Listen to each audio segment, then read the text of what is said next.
बिस्मिल्लाहिर्रहमानिर्रहीम। बाज़ औक़ात वालिदैन अपनी औलाद की नाफरमानी की वजह से अखबारात में इश्तिहारात शाया करवा देते हैं कि बवजह नाफरमानी उन्होंने अपनी सब जाए औलाद को या किसी एक बेटे या बेटी को या दो बेटे या बेटी को अपनी जायदाद से आग कर दिया है।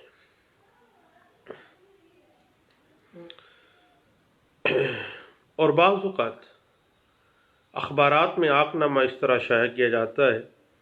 कि वालिदैन की तरफ से ये कहा जाता है कि उनकी ज़िंदगी में या मौत के बाद फ़लाँ फ़लाँ जायदाद में उनके बेटे या बेटी का या उनके किसी और वरसा का कोई हक़ नहीं होगा। ये आगनामा कानून और शरीयत में इसकी कोई अहमियत नहीं है और कानूनी और शरई एतबार से आगनामे की हैसियत सिर्फ़ और सिर्फ एक फ़जूल पेपर के अलावा, एक फ़जूल दिल की तसल्ली के अलावा कुछ नहीं है और कानून और शरीयत में इसकी हैसियत 0/0 बराबर है 0, इससे बढ़कर कुछ नहीं है। बल्कि बाज़ औक़ात मैंने बाज़ वकला को देखा, मेरे जैसे नालायक वकला लोगों को मशवरा दे रहे होते हैं कि आप अखबार में निकलवा दें फ़लाँ बेटे के वाले से कि उसका जायदाद में कोई हिस्सा नहीं है, बेटी के बारे में लिखवा दें कि हमारा जायदाद में उसका कोई हिस्सा नहीं है। शायद क्या बात है, आगनामे की किसी को जायदाद में से डिसइनहेरेंट करना शरीयत और कानून की नज़र में एक जुर्म अजीम है और कानून में कोई भी ऐसी दस्तावेज़ जो कि किसी शरई वारस को हक़ के जायदाद से महरूम करने के लिए बनाई गई है, ख्वाह वो आगनामा है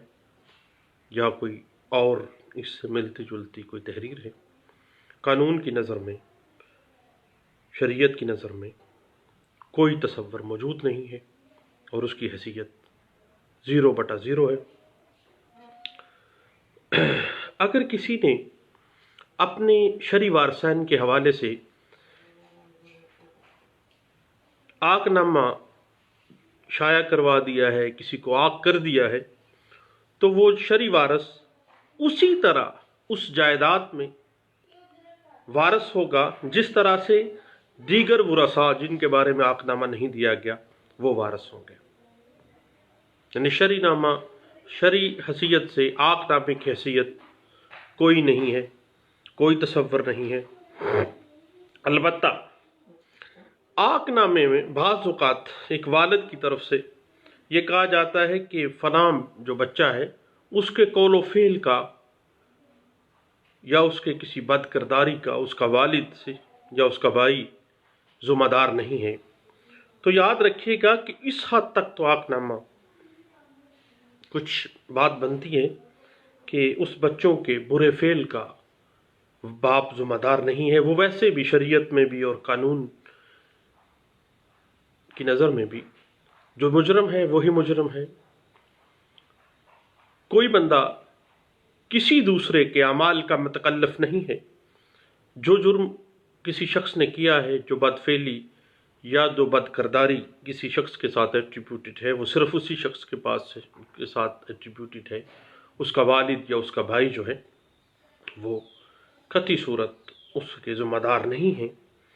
तो आगनामा के ज़रिए किसी को जायदाद से महरूम करना कानून और शरीयत के एतबार से उसकी कानून में कोई हैसियत नहीं है।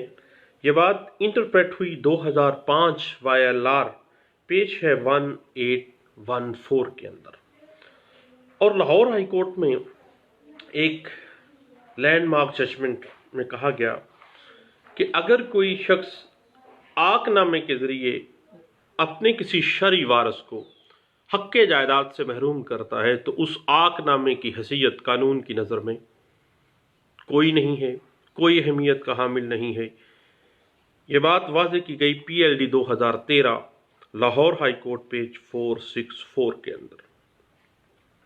اور ایک لینڈ مارک ججمنٹ میں اعلیٰ عدلیہ نے واضح کیا کہ اگر والدین کسی کو آگ نامے کے ذریعے آگ کرتے ہیں تو اس آگ نامے کی حیثیت ردی کے پرزے کے علاوہ کچھ نہیں ہے۔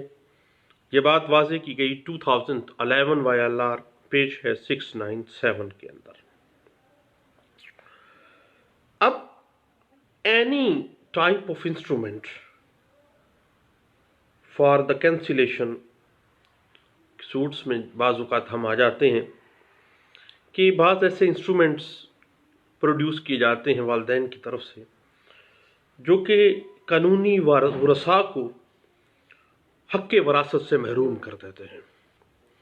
تو قانون کہتا ہے کہ ایسا تمام مٹیریل، ایسے تمام دستاویزات جو کسی شرعی وارث کو حق وراثت سے محروم کرتے ہیں ان کو کینسل کر دینا چاہیے، اور قانون کی نظر میں ایسے انسٹرومنٹس کی، ایسے دستاویزات کی کوئی حیثیت نہیں ہے۔ یہ بات واضح کی گئی 2000 CLC پیج ہے 1018 کے اندر، اور واضح کیا گیا سپریم کورٹ آف پاکستان میں کہ cancellation of instrument to deprive the legal heirs from inheritance is the fundamental duty of state of Pakistan.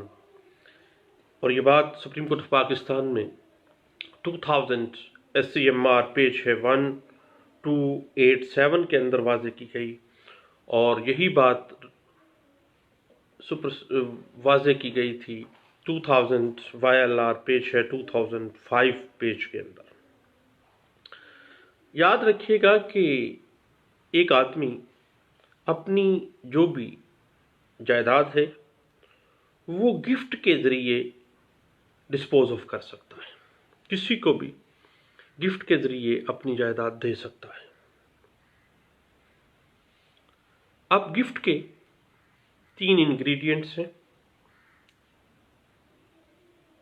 Offer, acceptance and position. Delivery of position لازمی امر ہے،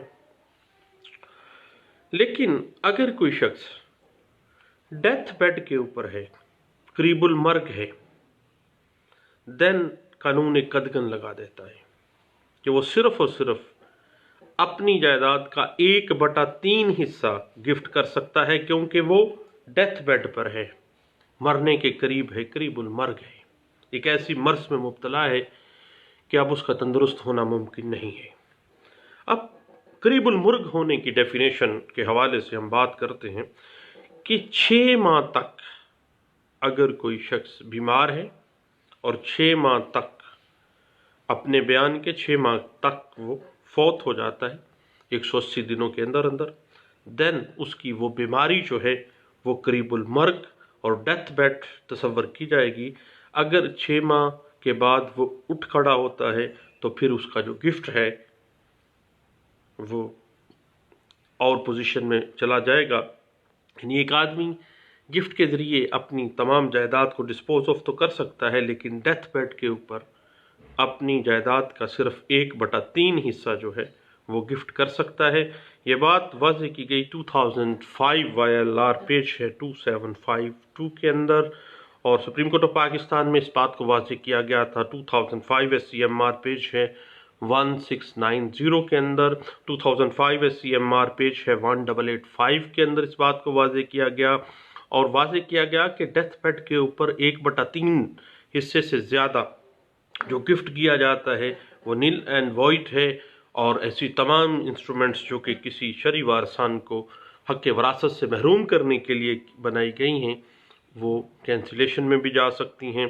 اور یہ بات واضح کی گئی تھی 2008 SCMR پیج ہے 1384 کے اندر اس بات کو واضح کیا گیا تھا۔ تھینک یو، اللہ حافظ۔